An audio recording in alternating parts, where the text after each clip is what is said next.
Our top focus in world DNA. Israeli Defense Minister Yoav Gallant told soldiers that the country will know how to defeat its enemies should conflict in West Asia escalate further. Right, and world leaders on the other hand have urged Israel not to retaliate after Iran launched hundreds of drones and missiles towards its territory. Gallant said Iran did not have the capability to deter the Israeli military. The Israeli minister said, and I'm quoting here, any enemy that will fight against us, we will know how to hit him wherever he is. His comments come as Israeli officials have remained quiet on when and how it will respond to Iran's largely thwarted weekend attack. They will not be able to implement a different equation of deterrence against the state of Israel. The Israeli Air Force planes are operating everywhere. The skies of West Asia are open.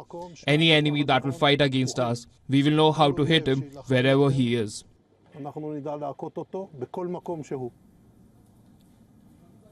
Iran's deputy foreign minister said retaliation against any possible Israeli move would come in a matter of seconds, not hours.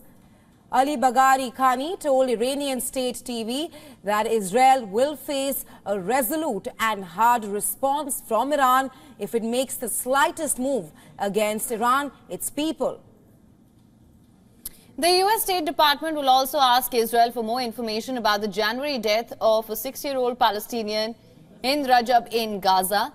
The terrified girl, trapped in a car with her dead family, had begged for help in a call to rescuers in which gunfire could be heard as she described Israelis drawing near.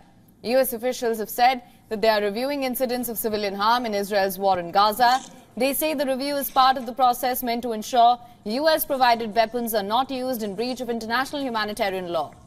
Washington intends to hit Iran with new sanctions over its unprecedented attack on Israel. The sanctions will target Iran's missile and drone program and entities supporting the Islamic Revolutionary Guard Corps and also the Defense Ministry.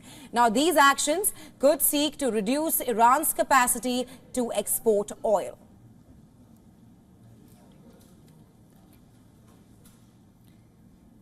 Now, for more on this, our correspondent Susan Tehrani has sent us this report from New York. Listen to this. National Security Advisor Jake Sullivan on Tuesday announced that the United States will impose new sanctions on Iran in response to its air attack on Israel over the weekend. According to Sullivan, the sanctions will target Iran's missile and drone program, as well as entities supporting the Islamic Revolutionary Guard Corps and Iran's defense ministry. The U.S. says that it expects allies and partners to follow with their own set of sanctions. Additionally, the United States will continue to strengthen air and missile defense systems in the Middle East region to counter Iran's capabilities.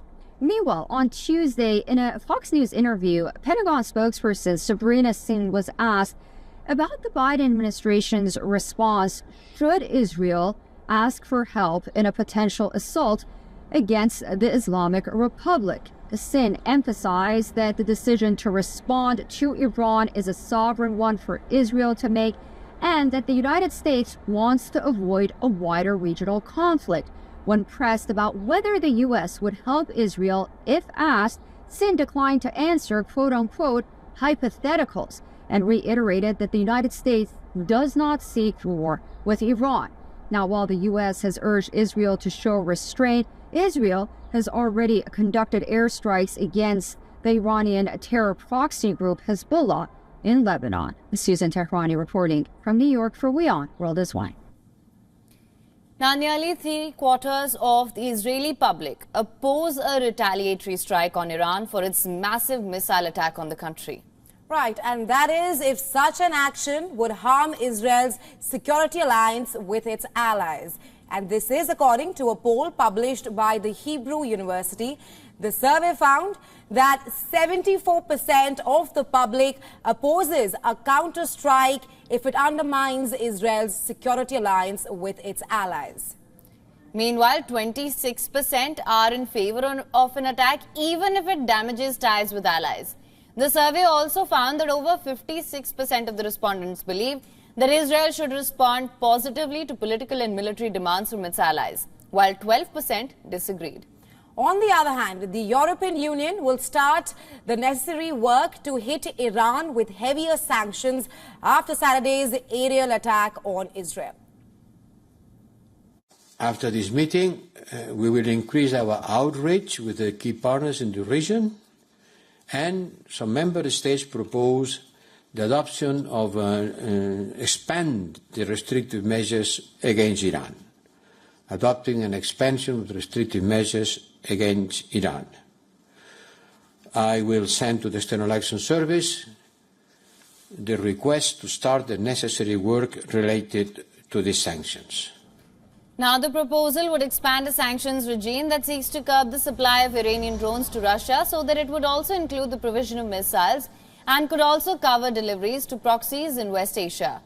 Meanwhile, Turkey's President Recep Tayyip Erdogan has also reacted to the Iranian attack on Israel. Well, he said that Israeli Prime Minister Benjamin Netanyahu was the main one to blame for the attack. Take a listen.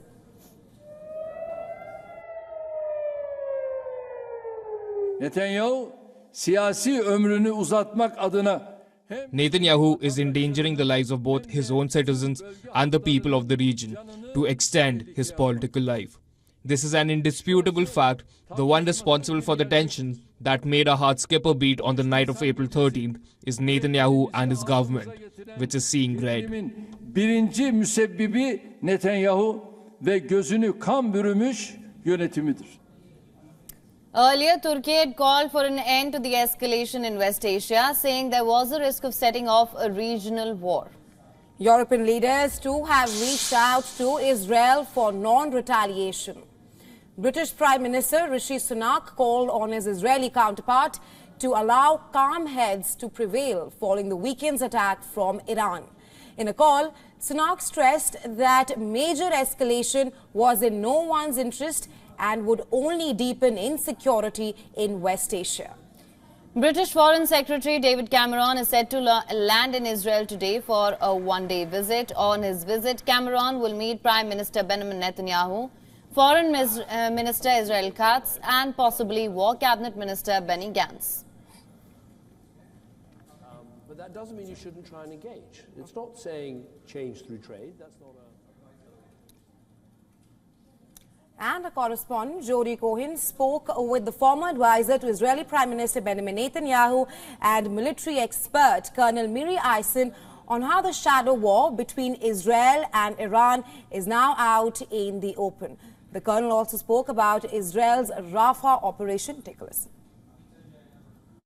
Israel is expected to respond to Iran's attack. The US and UK have warned about a regional escalation. How wise or easy would it be for Israel to go it alone in a one-on-one confrontation with Iran?